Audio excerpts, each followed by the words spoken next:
Mahasiswi yatim piatu ini dihina dosennya saat wisuda. Katanya nggak pantas berdiri di panggung karena miskin dan nggak punya siapa-siapa. Tapi semua terdiam saat seorang pria elegan datang, menyerahkan kunci mobil mewah, dan mengungkap jati diri Alia yang sebenarnya. Ternyata, namaku Alia. Hari itu, seperti biasa, aku melangkah ke kampus dengan seragam kemeja putih dan rok hitam yang sudah agak pudar warnanya. Bukan karena malas beli baru, tapi karena memang tak ada uang. Seragam itu kudapat dari sumbangan teman panti 3 tahun lalu. Dan sampai sekarang, masih kupakai. Orang-orang mungkin tak tahu, tapi setiap pagi aku harus memilih, sarapan atau ongkos ke kampus. Dan kebanyakan, aku pilih yang kedua. Itu si Alia ya? Pinter sih, tapi... Ya ampun, bajunya kusam amat, bisik salah satu mahasiswi sambil cekikikan di belakangku. Aku dengar, tapi aku pura-pura tak dengar. Sudah biasa, aku belajar menelan rasa malu sejak kecil sejak kehilangan ayah dan ibu dalam kecelakaan bus saat aku baru duduk di bangku SD. Sejak saat itu, hidupku berpindah-pindah dari panti asuhan ke Rumerama Singga. Masuk kuliah seperti sebuah keajaiban dalam hidupku. Aku lolos jalur beasiswa penuh karena nilainya tinggi, tapi menjadi pintar tak pernah cukup di dunia yang memuja penampilan dan status sosial di kampus. Aku dikenal sebagai si anak beasiswa. Aku selalu duduk di depan, rajin, dan nilai-nilainya selalu mencolok. Tapi tetap saja, banyak yang menganggapku rendah hanya karena aku datang naik angkot, bukan mobil pribadi. Yang paling sering menyakitkan, bukan teman-teman, tapi justru dari seorang dosen, Pak Dimas. Saudari Alia, katanya suatu hari di ruang kelas, nilai kamu bagus, tapi sepertinya kamu perlu belajar juga bagaimana berpenampilan layaknya orang terdidik. Seisi kelas tertawa kecil. Aku hanya menunduk, bukan karena aku salah tapi karena aku tahu, membantah hanya akan membuat keadaanku lebih buruk. Setiap malam, aku mencuci baju di kamar kos yang sempit, menyetrika di lantai, lalu tidur tanpa kipas angin, hanya bermodal angin dari jendela yang kadang tak ada. Kadang aku menangis pelan, tapi tak pernah biarkan tangisku terdengar oleh dinding tipis kamar kos itu. Yang membuatku bertahan adalah satu hal, harapan. Aku yakin, suatu hari nanti, aku bisa berdiri di panggung wisuda, mengenakan toga, dan membuktikan bahwa anak yatim piatu pun bisa sukses. Aku sering mencatat tanggal wisuda di dinding kamar. Sabtu, 25 Mei, hari di mana semuanya akan berubah. Setidaknya, aku ingin percaya begitu. Suatu hari di kampus, saat sedang duduk sendiri di taman, datang seorang pria tua, berpakaian lusuh. Dia penjaga taman kampus banyak mahasiswa, tak menggubrisnya, tapi aku selalu menyapanya. Lagi mikir, Neng Alia, tanyanya sambil tersenyum. Aku tersenyum kecil. Iya pak, lagi mikir, wisuda sebentar lagi, tapi aku takut nggak ada siapa-siapa yang datang. Beliau mengangguk pelan, lalu duduk di sampingku. Kadang, yang terlihat sendiri, sebenarnya paling diperhatikan, tapi yang memperhatikan, memilih diam. Aku tak begitu paham maksudnya saat itu, tapi kalimat itu terpatri dalam hati. Entah kenapa, meski beliau hanya tukang kebun tua, ada sesuatu dalam cara bicaranya yang membuatku merasa seperti didengar. Malam itu, saat sedang menyetrika kebaya, sederhana pinjaman dari teman panti untuk wisuda nanti, aku berbisik pada diri sendiri. Nggak apa-apa datang sendiri Alia, toga itu milikmu, bukan milik orang yang menertawakanmu. Aku tidak tahu bahwa hari wisuda nanti akan mengubah segalanya. Bukan hanya hidupku, tapi juga hidup orang-orang yang pernah meremehkanku. Dosen itu bernama Pak Dimas Prasetya, dosen senior yang cukup disegani di kampus. Cara bicaranya lugas, tegas, tapi seringkali menusuk tanpa ampun. Banyak mahasiswa kaya memujanya karena gaya berpakaiannya selalu necis, dan mobilnya berganti setiap semester. Tapi buat aku, Pak Dimas selalu menjadi ujian tersendiri. Aku ingat jelas, di semester 4, aku pernah mempresentasikan makalah selama 15 menit, dengan suara sedikit bergetar. Bukan karena takut, tapi karena belum makan sejak pagi. Saat aku selesai bicara, Pak Dimas berdiri, melipat tangannya, dan berkata keras, "Coba kamu lihat dirimu, Alia. Pinter, iya, tapi penampilanmu itu memalukan. Mahasiswa harus terlihat percaya diri, bukan seperti asisten rumah tangga yang nyasar ke ruang kuliah." Semua tertawa. Aku hanya bisa tersenyum getir sambil menunduk. Hari itu aku pulang ke kos dengan perasaan tercabik. Aku memandang cermin kecil di sudut kamar yang retaknya sudah seperti urat. Nadidan bertanya dalam hati. Apa memang harga diri orang seperti aku hanya sebatas kain murah dan wajah lelah? Tapi aku tahu jawabannya. Bukan soal baju, bukan soal penampilan. Ini soal cara dunia memandang orang dari bawah. Setiap kali masuk kelas Pak Dimas, aku selalu merasa seperti berdiri di ujung tebing. Tak ada jaring pengaman, sedikit saja aku tergelincir, akan langsung terjun bebas ke dasar jurang yang namanya penghinaan. Suatu kali, beliau mengadakan kelas gabungan di auditorium kampus. Topiknya tentang etika dan profesionalisme. Ironis, ya, saat menjelaskan tentang representasi diri, beliau tiba-tiba menunjuk ke arahku. Contoh mahasiswa yang tidak merepresentasikan keunggulan institusi adalah seperti Alia. Cerdas, iya. Tapi orang luar melihat dari penampilan. Kalau kamu lulus dan kerja, kira-kira perusahaan besar mau nggak ambil kamu kalau kamu datang pakai sepatu robek begitu? Kali ini tak ada yang tertawa. Bahkan beberapa teman satu angkatan menunduk tak nyaman. Tapi Pak Dimas tetap berdiri tegak, merasa benar, seolah-olah dirinya Tuhan kecil di dalam ruang kuliah. Aku menatapnya. Kali ini, aku tak tunduk. Aku tidak membalas. Tapi aku biarkan dia melihat mataku mata anak yatim piatu yang lelah. Tapi tidak menyerah. Dan sejak hari itu, aku berjanji, aku tidak akan menangis karena Pak Dimas lagi. Aku akan buat dia menyesal suatu hari nanti. Bukan dengan kata-kata, tapi dengan keberhasilanku. Di luar kelas, bisik-bisik tentangku makin ramai. Ada yang kasihan, ada yang mencibir, ada juga yang hanya ingin tahu. Tapi aku tetap berjalan dengan kepala tegak. Karena yang ku tahu pasti adalah, nilai akhirku tetap tertinggi. Ironisnya, walau sering menghina, Pak Dimas tak pernah bisa menjatuhkan nilainya. Karena ia tahu, kalau ia berani menurunkan nilainya, akan ada banyak pihak yang curiga. Dan mungkin di lubuk hatinya yang paling dalam ia tahu aku layak. Beberapa minggu menjelang wisuda, kampus mulai ramai. Foto pre-wisuda, sewa makeup, sewa mobil, bahkan sewa fotografer drone. Dunia terasa begitu glamor, dan aku masih menyetrika kebaya pinjaman, dan menabung recehan untuk bayar laundry toga. Saat teman-temanku sibuk membicarakan restoran tempat keluarga mereka akan merayakan kelulusan, aku hanya diam. Aku tahu, tak ada siapa-siapa yang akan datang untukku. Tak ada ayah, tak ada ibu, tak ada saudara. Bahkan wali panti asuhan pun sedang sakit dan tak bisa hadir. Aku akan duduk sendiri, berdiri sendiri, menerima ijazah sendiri. Tapi, aku juga tahu, aku akan bangga pada diri sendiri. Karena semua ini kulalui tanpa menyakiti siapapun, tanpa menghina siapapun, dan tanpa menjatuhkan orang lain untuk terlihat tinggi. Tidak seperti Pak Dimas. Malam itu, aku kembali duduk di taman kampus. Angin lembut menyentuh wajahku. Di sampingku, si bapak tua penjaga taman yang tak pernah tahu, lelah duduk pelan-pelan sambil mengunyah kerupuk. Kapan wisuda, Neng Alia? Tanya. 2 minggu lagi, Pak. Jawabku sambil tersenyum tipis. Beliau mengangguk pelan. Nanti Bapak datang ya, meski cuma pakai sandal jepit. Aku terkesiap, hatiku hengget tersentuh. Untuk pertama kalinya, aku merasa tak benar-benar sendiri. Aku menatap langit dan berbisik dalam hati. Tuhan, jika hari itu datang, biarkan aku berdiri tegak, meski tak ada tangan yang menggenggam.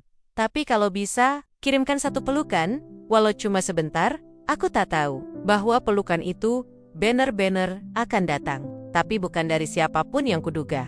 Namanya Pak Burhan. Usianya sekitar 60-an, tubuhnya kurus, wajahnya penuh kerutan, dan bajunya selalu lusuh. Sehari-hari ia menyapu taman kampus, menyiram tanaman, dan memungut daun-daun kering yang berserakan di halaman. Banyak mahasiswa tak peduli keberadaannya. Sebagian bahkan menganggapnya tak lebih dari latar belakang yang tak perlu diperhatikan. Tapi tidak untukku, Pak. Burhan adalah satu dari sedikit orang yang membuatku merasa terlihat. Di saat dunia sibuk menilai dari apa yang tampak, Pak Burhan melihatku dengan mata yang jujur. Setiap sore sepulang kuliah, aku biasa duduk di bangku taman belakang kampus. Di situ, kami sering bertemu. Kadang aku membawa 2 potong roti sisa beasiswa makan siangku. Roti itu kubagi 2. Separuh untukku, separuh untuk beliau. Roti lagi, katanya sambil tertawa kecil. Aku ikut tersenyum. Kalau diganti nasi ayam, saya minta gantian, Pak, yang traktir. Pak Burhan tertawa lebar hingga matanya menyipit. Kalau Bapak punya duit lebih, sudah Bapak traktir dari kemarin. Tapi sekarang mah belum musim panen. Pan and dawn. Aku ikut tertawa, meski dalam hati terasa getir. Obrolan kami ringan, tentang hujan semalam, tentang mahasiswa yang nyaris kepleset karena daun basah, tentang bunga Kamboja yang mekar tiba-tiba. Tapi obrolan-obrolan sederhana itulah yang membuat hari-hariku terasa lebih ringan. Kadang, aku curhat soal kuliah, dan tugas yang menumpuk, tentang dosen yang suka menghina. Ya, tentang Pak Dimas? Pak Burhan pernah dengar nama Pak Dimas? Tanyaku suatu sore. Pak Burhan hanya diam sejenak, lalu menatap langit. Dengar dan kenal. Beliau sering bilang saya nggak pantas lulus. Katanya, mahasiswa harus terlihat pantas mewakili kampus. Pak Burhan tak langsung menjawab, tapi sorot matanya berubah sedikit redup. Orang yang terlalu sering melihat ke atas biasanya lupa lihat tanah tempat kakinya berpijak. Aku terdiam. Kata-kata itu sederhana, tapi seperti tamparan pelan yang penuh makna. Terus, saya harus gimana, Pak? Tanyaku pelan. Terus jalan, jangan berhenti. Karena nanti, yang benar-benar punya mata, akan lihat siapa kamu sebenarnya. Aku tak tahu banyak tentang masa lalu Pak Burhan, tapi dari cara bicaranya, dari tatapannya, aku yakin dia bukan orang sembarangan. Pernah suatu hari, aku melihat beliau membaca buku tebal di pojok taman. Saat semua orang pulang. Buku itu berjudul Filsafat Pendidikan Modern. Buku yang dosen pun belum tentu mau baca kalau tidak terpaksa. Loh Pak, baca buku kayak gini? Tanyaku heran. Beliau tersenyum. Bapak pernah ngajar dulu, sebelum nasib bilang lain. Aku tak berani tanya lebih. Tapi sejak saat itu, aku yakin Pak Burhan menyimpan cerita yang besar. Jauh lebih besar dari yang terlihat. Minggu terakhir menjelang wisuda, aku semakin sibuk. Menggores toga, gladi bersih, dan cari cara biar bisa pinjam kamera untuk foto. Di tengah semua itu, Pak Burhan selalu menyempatkan diri duduk sebentar bersamaku. Sekadar ngobrol 5 menit. Atau hanya menyapa. Kalau hari wisuda nanti Bapak datang, kamu jangan malu ya. Meski Bapak nggak bisa pakai jas kayak yang lain, aku langsung memegang tangannya. Pak, justru saya bangga kalau Bapak datang. Saya malah takut nggak ada siapa-siapa yang hadir. Beliau menatapku. Lama. Matanya berkokok-kokoka. Kamu tahu, Alia, dari semua mahasiswa di kampus ini, kamu yang paling bikin Bapak ingat bahwa ilmu itu bukan soal nilai, tapi hati. Aku terdiam. Kali ini, aku benar-benar tak tahu harus bilang apa. Hari-hari terus berjalan. Wisuda tinggal hitungan hari. Aku menyetrika kebaya pinjaman lagi, membersihkan sepatu pantofel murahan yang sedikit rusak di ujungnya. Setiap malam, aku berdiri di depan cermin kecil retak itu. Bukan untuk merias wajah, tapi untuk meyakinkan diri, aku pantas berdiri di panggung itu. Dan kalaupun dunia masih menertawakanku karena penampilanku, tak apa, karena aku tahu, ada seorang tukang kebun tua yang akan menepuk pundakku, dan berkata, kamu sudah jauh lebih dari cukup, nak. Hari itu, aku datang ke kampus lebih awal. Udara pagi masih sejuk, tapi dadaku terasa berat. Ada firasat tak enak sejak tadi malam, entah karena mimpi buruk, atau karena dompetku semakin tipis. Sesampainya di kampus, aku langsung menuju ruang administrasi. Salah satu staf bagian keuangan memanggilku dengan ekspresi serius. Alia, ini suratnya, katanya pelan, sambil menyodorkan amplop putih. Tanganku gemetar saat membukanya. Isinya jelas, surat peringatan terakhir. Saudari Alia dinyatakan menunggak. Pembayaran administrasi wisuda sebesar Rp850.000 jika tidak dilunasi dalam 3 hari. Maka keikutsertaan dalam prosesi wisuda akan dibatalkan. Mataku lengzung. Panas.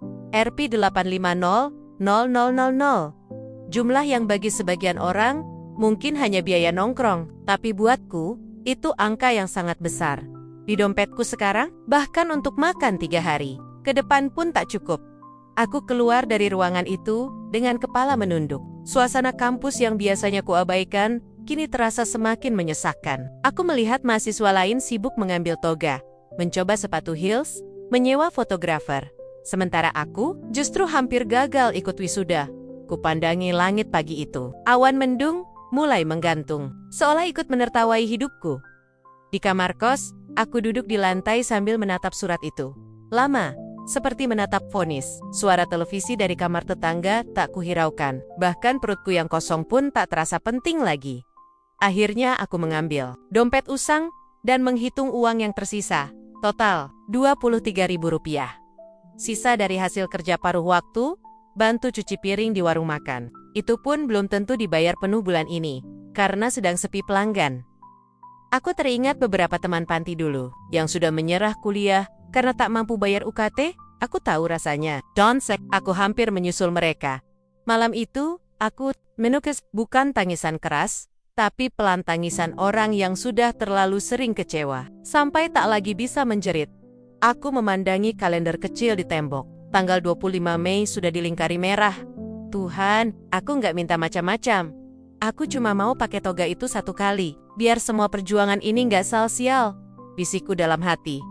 Besok paginya, aku nekat dengan membawa semua ijazah dan transkrip. Nilai. Aku mendatangi kantor beasiswa kampus, tapi hasilnya nihil. Anggaran beasiswa semester ini sudah ditutup. Aku bahkan sempat menghadap ke salah satu wakil dekan, tapi yang kudapat hanya nasihat klise dan senyum simpati. Maaf ya Alia, kami tahu kamu pintar, tapi kami juga terikat aturan. Ya, aturan. Kata paling tajam yang bisa membunuh harapan tanpa darah. Saat pulang, aku melewati taman kampus. Seperti biasa, Pak Burhan sedang menyapu dedaunan. Ia melihatku dan langsung tahu aku habis menangis. Kenapa Neng Alia? Tanyanya lembut. Aku tak bisa menjawab. Air mataku pecah begitu saja di hadapan lelaki tua berbau tanah dan peluh itu. Aku merasa aman untuk menangis. Tanpa bertanya banyak, Pak Burhan duduk di sampingku. Ia mengeluarkan roti tawar dari plastik bekal lusuhnya dan menyodorkannya. Makan dulu, nggak enak. Nangis, kalau perut kosong. Aku tertawa kecil di sela tangis. Lalu kami duduk diam. Tanpa kata, tapi hangat. Beberapa menit kemudian, aku menguatkan hati dan bercerita soal surat peringatan itu. Tentang ancaman tidak bisa ikut wisuda. Tentang uang yang tak punya.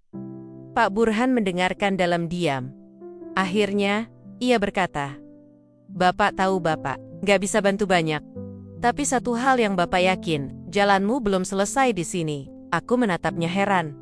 Maksudnya Pak, beliau menatapku sambil tersenyum samar. Kalau orang baik diuji, tandanya Tuhan sedang siapkan kejutan. Jangan nyerah Neng. Kadang, bantuan datang dari arah yang kita nggak sangka. Malam itu, aku membuka laptop butut yang sering ngadat. Kubuka folder tugas, skripsi dan foto-foto lama. Waktu PKL di folder paling bawah. Ada file kosong dengan nama Mimpi Alia. Kupandangi lama.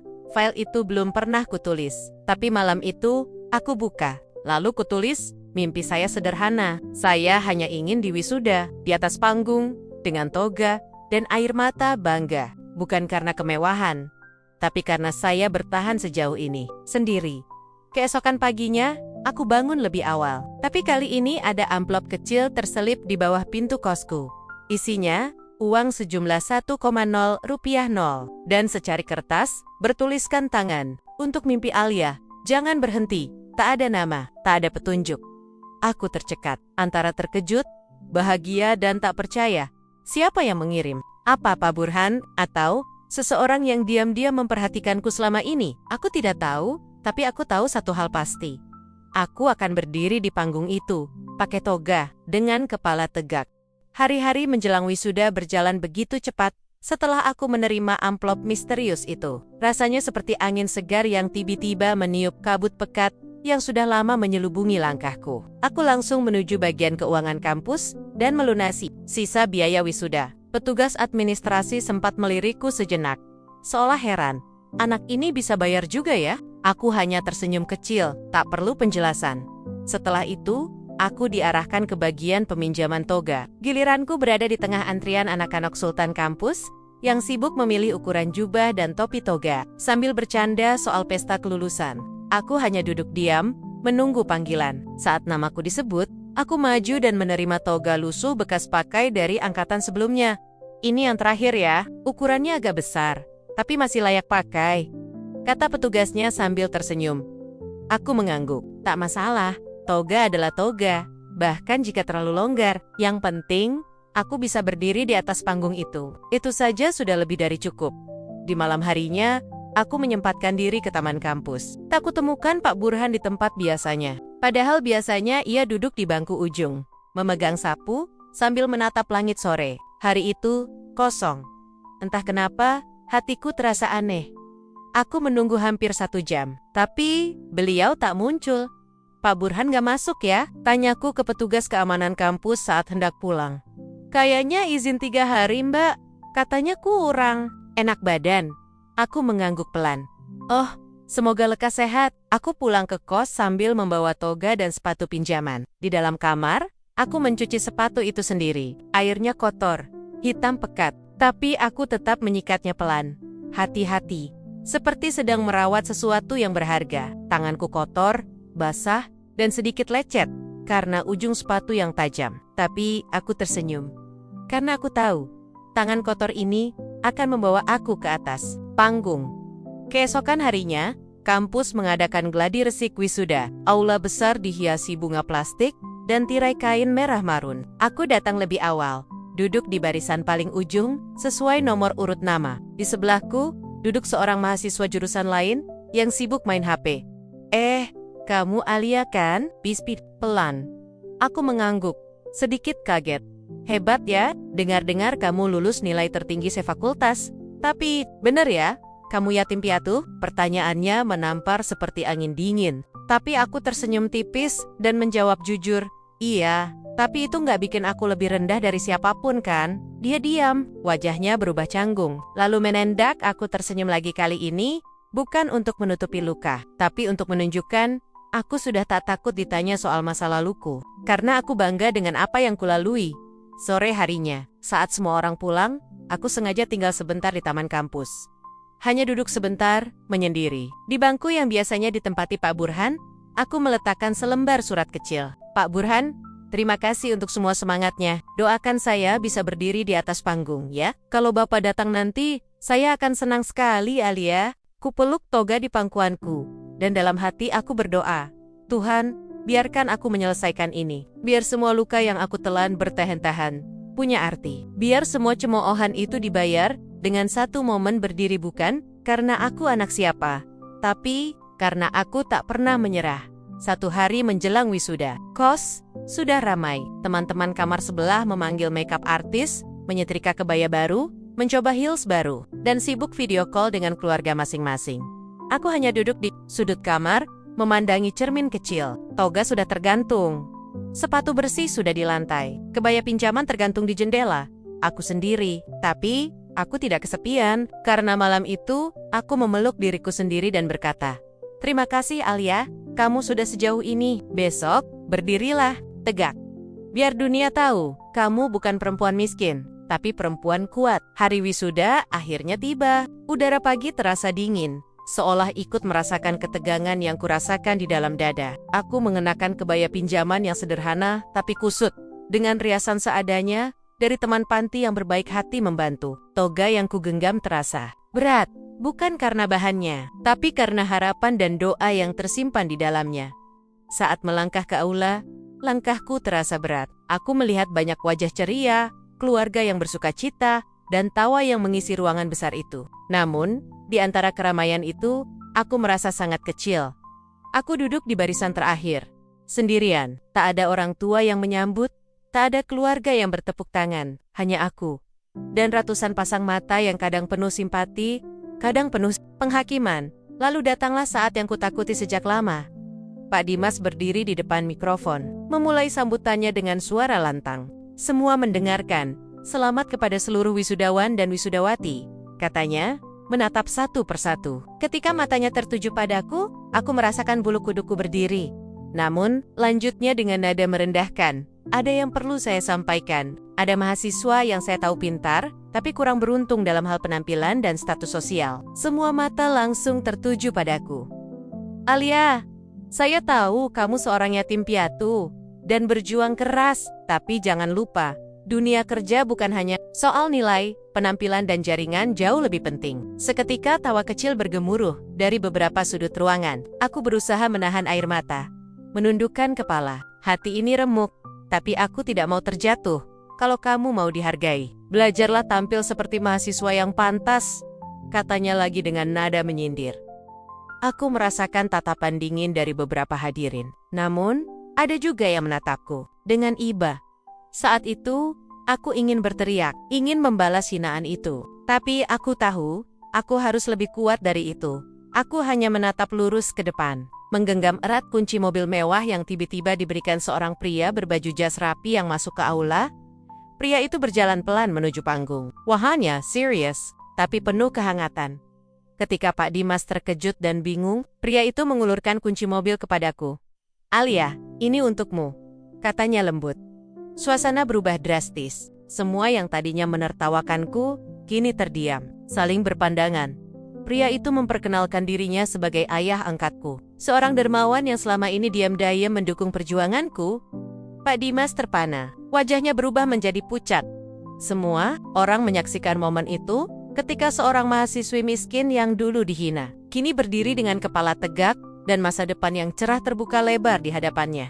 Suasana di aula wisuda berubah menjadi hening total saat pria berbaju jas rapi itu melangkah ke depan panggung dengan langkah mantap. Wajahnya tegas, tetapi matanya menyimpan kehangatan yang tak terucapkan. Semua mata tertuju padanya, termasuk Pak Dimas yang kini terlihat gelisah dan tak berkedip. "Selamat pagi semuanya," suara pria itu terdengar jelas, memecah keheningan yang mencekam. "Nama saya Bapak Hasan Prasetyo." Ada desisan kecil dari beberapa orang yang mengenal nama itu.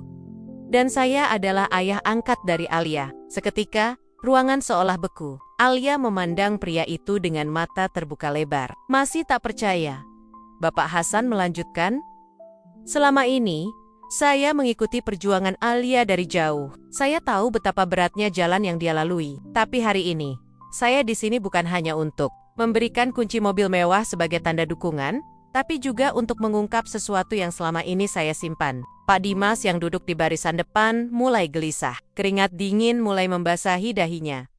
"Beberapa tahun lalu, saya adalah dosen senior di kampus ini," ujar Bapak Hasan dengan suara yang semakin tegas. "Dan saya harus rela meninggalkan dunia akademik karena fitnah dan intrik yang dipimpin oleh seseorang yang kini duduk di sini." Semua mata berpaling ke arah Pak Dimas.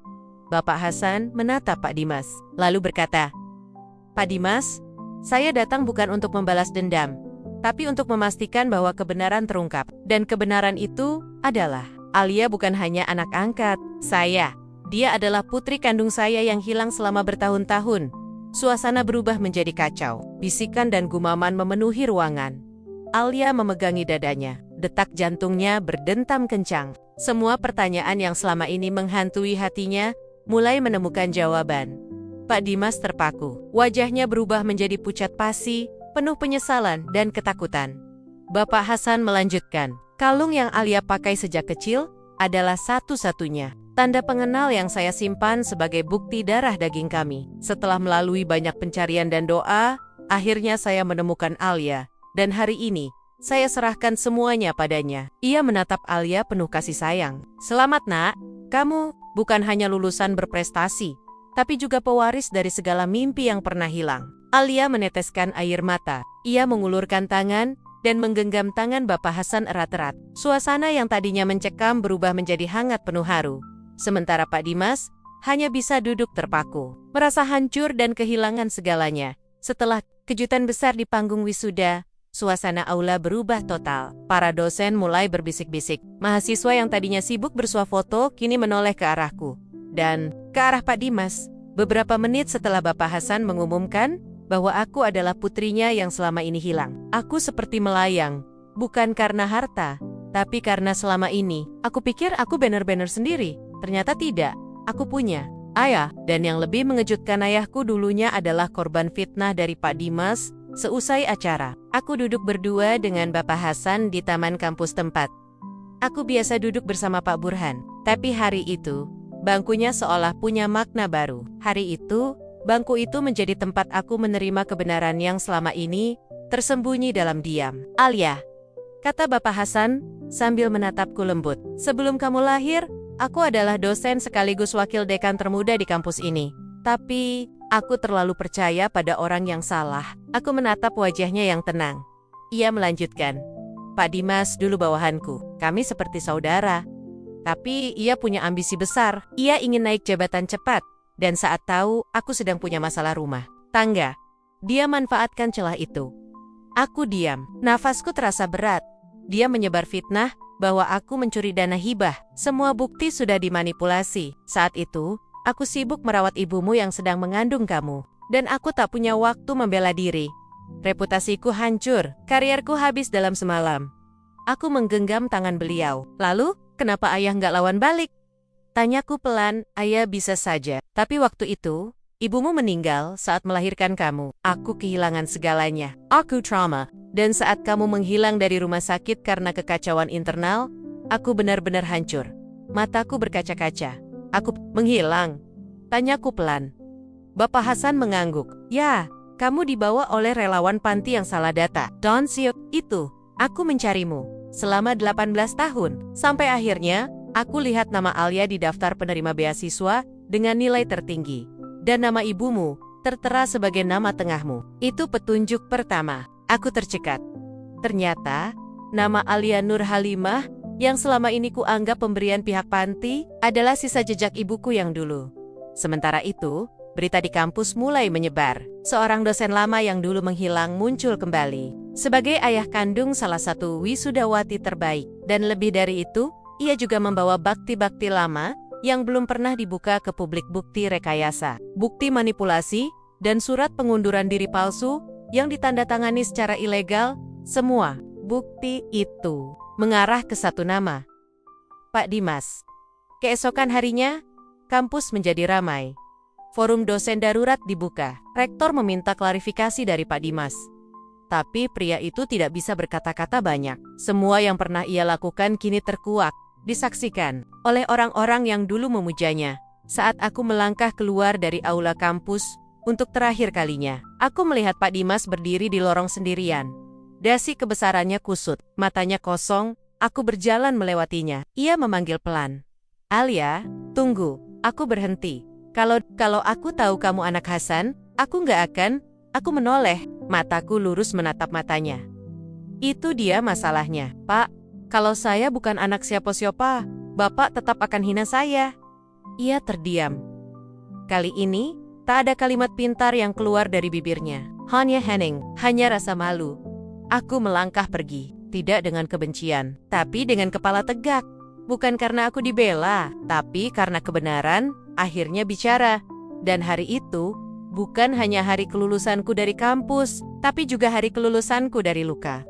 Wisuda telah lewat 2 hari. Foto-foto masih berseliweran di media sosial. Teman-teman mulai sibuk menata hidup baru, memilih jalur karier, mendaftar kerja. Bahkan sebagian sudah menyiapkan diri untuk S2. Tapi aku belum bisa tenang. Ada satu sosok yang tak muncul di hari pentingku, Pak Burhan.